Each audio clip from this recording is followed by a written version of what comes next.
Dusenge. Mana nziza, Imana idukunda cyane, turagushimiye cyane izina ryawe rihabwe icyubahiro. Tugushimiye ko uri Imana nziza, tugushimiye ko ugenda urema amashimwe mu mitima yacu, ugenda uturemera zaburi zacu. Turagushimiye urukundo n'ineza utugirira, uhabwe icyubahiro. Tugikomeza twiga zaburi, ndasenga cyane kugira ngo umanukire kubana natwe, udusobanurire, kandi by'umwihariko nko kwandikisha ijambo ryawe kugira ngo ridufashe, ritumurikishirize mu maso hawe, ritwereke inzira dukwiriye kunyuramo, riducyahe, rihane, riteshe.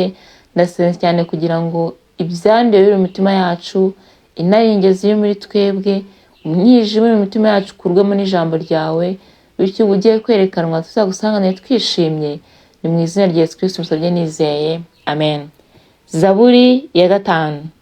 Zaburi iyi yahimbiwe umutware w'abaririmbyi baririmbisha Nehiloti, ni iya Dawidi. Uwiteka, tegera ugutwi amagambo yanjye, ita ku byo nibwira. Mwami wanjye, Mana yanjye, cyariza ugutwi ijwi ryanjye ngo utakira, kuko ari wowe nsenga. Uwiteka, mu gitondo uzajya wumva ijwi ryanjye, mu gitondo nzajya nerekeza gusenga kwanjye kuri wowe, mbe maso ntegereje. Kuko utari Imana y'intambira kibi, umunyangeso mbi ntazaba iwawe, abibone ntibazahagarara mu maso yawe. Wanga inkozi z'ibibi zose, uzarimbura abanyabinyoma. Uwiteka yanga urunuka, umwicanyi n'umuriganya. Ariko njyeweho nzazanwa n'imbabazi zawe nyinshi mu nzu yawe, kuko nkubashye nzikubita hasi nsenge, nerekeye urusengero rwawe rwera. Uwiteka, kubwo gukiranuka kwawe ujye unyobora, kuko banyubikiye, umparurire inzira yawe aho nyura. Kuko ari nta murava uri mu kanwa kabo, imitima yabo ni igomwa risa. Umuhogo wabo ni imva irangaye, bashyeshyesha indimi zabo. Mana, ubagire uko ugira abanyabyaha, imigambi yabo ibatere kugwa, ibicumuro byabo byinshi bigutere kubirukana, kuko bakugomeye.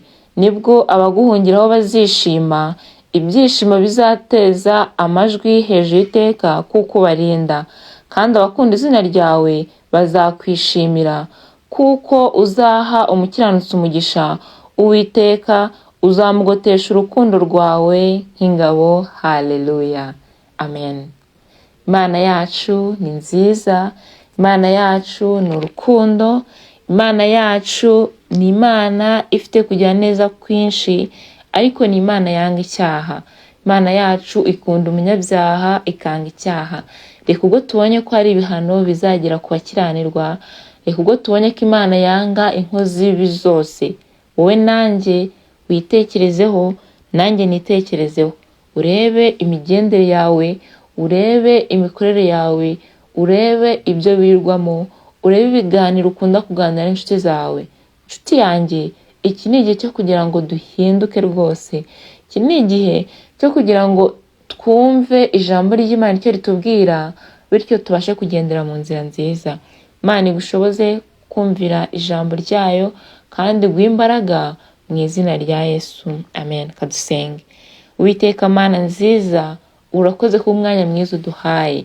Mwami, nk'uko utubwiye ko wanga inkozi z'ibibi, kandi abakiranirwa uzabahana, uduhe kuba abakiranutsi binyuze mu kwemera igitambo cya Yesu Kristo tukihana.